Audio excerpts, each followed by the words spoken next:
You know, what would you do if you understood that the choices you make, especially from inner city or impoverished areas, the choices that you make are not your own and it's to some degree not your fault?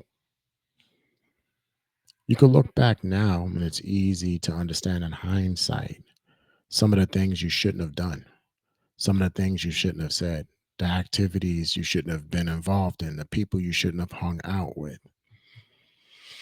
And all of these things have a very life lasting effect unless you come across information to help you understand why you made some of the decisions you made. Now, why am I talking about this? Because I ran across an article um, with Harvard and Princeton, and it's a report that they published and talks about how the impoverished mind loses about 13 IQ points just being impoverished. Your cognitive bandwidth suffers and it affects and it goes into a lot. I'm going to read some of it. I thought I would kind of study it up at first and, you know, when I have it down a little bit better, I would push it out. But I just want to take some time to put this information into the air because at the end of the day, it's not about me. It's about getting good information out there to the good people. So, this article, and let me go up to the top. Poverty changes your brain beyond stress, the hidden damage. This is Reach Link, and this is published. I shouldn't say published. This research was done by Harvard and Princeton. It says here cognitive bandwidth effect. Why poverty taxes the mind beyond stress. Your brain doesn't just feel the stress, it says here. And I'm going to kind of skim along and not go over every single bit of it. It's rather long. But it says here that your brain actually functions differently. Financial scarcity consumes mental resources in ways that go far beyond emotional distress. Now, that's enough to tell you right there how serious this is and how a lot of people coming from those backgrounds, including this guy, right? A lot of those people coming from those backgrounds didn't understand what they were suffering. They didn't even understand they were suffering at all. It's just life. But you're already behind the eight ball quite a bit. Is that the right way to say that? Anyways, this isn't just about intelligence. In fact, what it says is this isn't about intelligence or capacity. That tells you another thing. If it's not about intelligence or capacity, this is something that's far beyond what you're able to tolerate because you're not even on a conscious plane about it to deal with it the right way. This is not about intelligence or capacity. It's about how the constant pressure of not having enough money fundamentally changes the way your brain processes information and makes decisions. Now, there's a lot of people out there that have made bad decisions, you know, but in light of what they might have been suffering, which I don't know everybody's situation, you either decided to sell drugs, become a thief, like what, rob, steal, whatever, and in some cases, a lot of cases, kill. It's unfortunate, but will lack of resources cause things like that to happen? Depending on who you are, well, yeah, but there's a lot of those sorts in the impoverished areas. So we have to we have to take these things into consideration a little bit, just how important it is not to bring your family up in scarcity and poverty. Because now you have to, I don't want to say you have to, okay, but it might be tempting to start thinking about other ways to survive. We're in constant fight or flight and poverty. So let's see what else they're saying here. Research from Princeton and Harvard found that worrying about money produces a cognitive impact equivalent to a 13-point drop in IQ or losing a full night's sleep. And like they say here, that's not a small effect. It's the difference between average intelligence and being classified as superior, or between performing well at work and struggling to keep up with basic tasks. It taxes your working memory. There's a lot here. I'm going to continue to go over this. I'm not going to do it all tonight. I'm going to continue to go over this. I think this is extremely valuable, y'all. Extremely valuable. Impaired executive function leads to decisions that may worsen financial strain. You know, the funny thing is, if you come from them, put this down for now. If you come from that area, you're not a stranger to all of this. You just accepted it for what it was because you didn't have the right people or the knowledgeable people before you to tell you what is what and how to navigate. Now, if you were lucky enough to have that, good on you. But a lot of us didn't. So, for one, hopefully you didn't do anything that's too uh well that takes you out of the running to be in a thriving life. I guess I'm trying to find a way to articulate it, and I'm not doing a good job right now.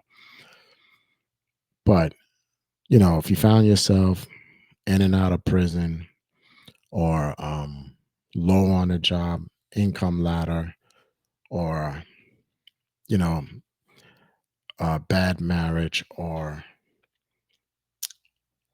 having a hard time holding on to a job, even having a hard time making new friends, whatever it would be. A lot of this might be the reason why, because you were raised in a situation where you didn't understand the impact of scarcity. Excuse me, not just on you physically. Like we tend to think, oh, don't have money, oh, can't get the clothes, can't get the sneakers, can't this, that, and the other. But it goes far beyond that. Far beyond that. I mean, did you hear that? 13 IQ points. You mean to tell me that just because I have to concern myself with not having enough is taking away the resources up here? Meaning that I don't have the resources up here necessary to start thinking about other important things because I'm overly concerned with scarcity. And I don't think I'll be honest with you. The article, I'm not doing it justice at all. It says a lot. It says a lot. I'm not doing it justice at all. I will come back and read a little bit more on this, um, and break it down in parts to kind of address each part. You know, because these things, when you are in scarcity, and in most cases it's a broken family or a single parent household, all of these things combined are disastrous for a young man or a young woman. It's disastrous. So what do we do? One, you have to get educated. You have to know why you're doing what it is you're doing. You have to take some time to question what it is you're doing. Why is it fun? Um, a good practice is actually meta journaling, because it that type of journaling asks you to think about why you're thinking about what you're thinking about. Basically, it asks you to go in deep with yourself. Somatic questioning is kind of like that. Where You ask why to everything until you actually come to the answer. Like, why? Why? Okay, why this? Why that? Whatever the answer is, why? Where? Who? What? How? Whatever it is, something like that. But it makes you go in deep with yourself. I think I think that's very important. I think it's something we don't do. We accept things as they are. And because we do that, we don't give ourselves the opportunity to forgive ourselves in some cases because you're not understanding why you were so foolish back then. Because we already accepted the fabric, we already accepted being, you know, impoverished. You know what I'm saying? We already took a certain amount of pride in it because we have to survive in it. So, oh, I'm not sad. I have to act like I'm all about this. Represent my situation, rep my neighborhood or whatever the case may be. The reality is it sucks. But we don't come to the reality very easily. You know, whether it's distractions, whether it's pride, whether it's you want everybody to know you're the man, you want everybody to know that you're good, um, that you're not actually suffering when you are. All of that, putting up a bold front in impoverished neighborhoods, in the inner cities and things like that, putting up a bold front. For some reason, we all thought it was important, and you know, it's hard to argue because nobody wanted to be that lone guy or girl that wasn't about it. You accepted where you were. And because you're preoccupied with doing that, the resources are growing thin to focus on things, life tasks that you are supposed to focus on. See, in other parts, oh, let's just say you go higher up the economic ladder, you go higher up, right? At the next level or two above where you are, or three, right? They don't have to worry about these things. So what they're doing is focusing on worldview stuff. These people go to uh, other countries and learn what they do over there. They even learn how it impacts where we are. They start building businesses. They start getting to know the world.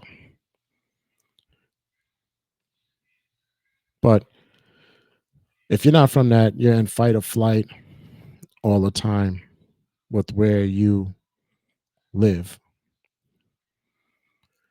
There's no future to look forward to,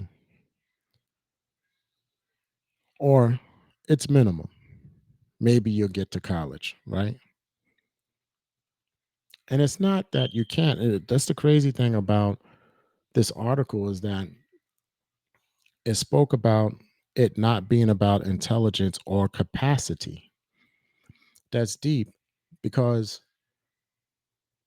the reality is there are a lot of opportunities for everyone to get education. The states will pay for it. You can take out loans. Nobody wants to do that, but I mean, if you're really about it and you want a good life, you actually can do that. Now, there's many other ways to obviously to have a good life without college education. Don't get me wrong, but what I'm saying is just looking at the standard, the basics, these things were always available to us. Even in the worst of times, education was available. And because of our incapacity, like we did not have the capacity, generally speaking, didn't have the capacity to get past what was going on and put together a profitable future. Now, again, that's not everybody. So before people start writing in and saying, Chris, stop your nonsense, I understand it's not everybody. But who I'm talking to are those that were grossly affected. All right. I know it's not everybody. There's plenty of people who went on to be superstars. And even with that said, I'm sure there's some things that they probably still have to work on, Yeah. That's just what I think. Please don't take it for gold. But I will say this. Um, Looking at this report does raise a lot of issues and concerns. And by that, I just think that everybody should be aware. So, one, you can forgive yourself. Two, you could start to formulate a plan. All right. And three, you could thrive, not just survive, not flight or fight, because that's all it is. Flight or fight when you're coming from impoverished areas. It's flight or fight. That's where your attention is being taken. And since that is the case, you likely compromise yourself sometimes. You did things that your parents probably didn't want you to do. Or, school was a little bit of a hit or miss or whatever. I mean, again, it's not everybody. But what I'm saying is that the distractions, heck, I've even seen where there were kids in my neighborhood that were very, very intelligent, even went to a decent school, or at least not to the schools we went to, like that were close by the neighborhood. They went to, decent school for, but somehow they wind up still selling drugs, drug raids on their house, when they get, and things like that. And what is the reason for that? You have an opportunity to do something beyond the hood, and you chose that, you know. Anyway, this article was leading into all of that, and it makes me just look back on all of that and think about it. When it says it's not about intelligence or capacity, I mean, you don't have the capacity to think better. You don't, it's basically, you don't get a chance to use your intelligence, really.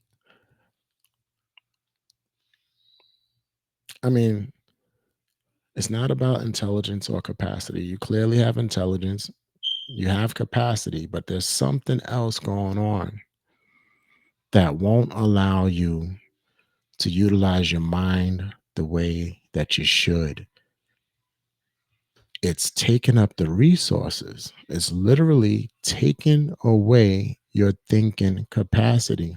It's taking it away because it's being consumed with the scarcity, the need to get money, the need to impress, the need to eat, the need for shelter. When you are in continual need like that, you're always in fight or flight. I mean, it's just that simple. But I'm going to talk about this a little bit more. I hope you'll be a part of my audience, you know, and this is just a start. I'm going to get into some other things. We're going to take it a little bit higher. Um, so please, until next time, have a beautiful evening. This is Chris in the Cultiverse with the Cultiverse Audio Experience, and I wish you well. Have a blessed evening. Please, if you found any of this useful, please like, subscribe, share the content. Um, we wanna level up, y'all. And that's what it's all about. So you all have a beautiful, beautiful evening, and I'll talk with you shortly. Take care.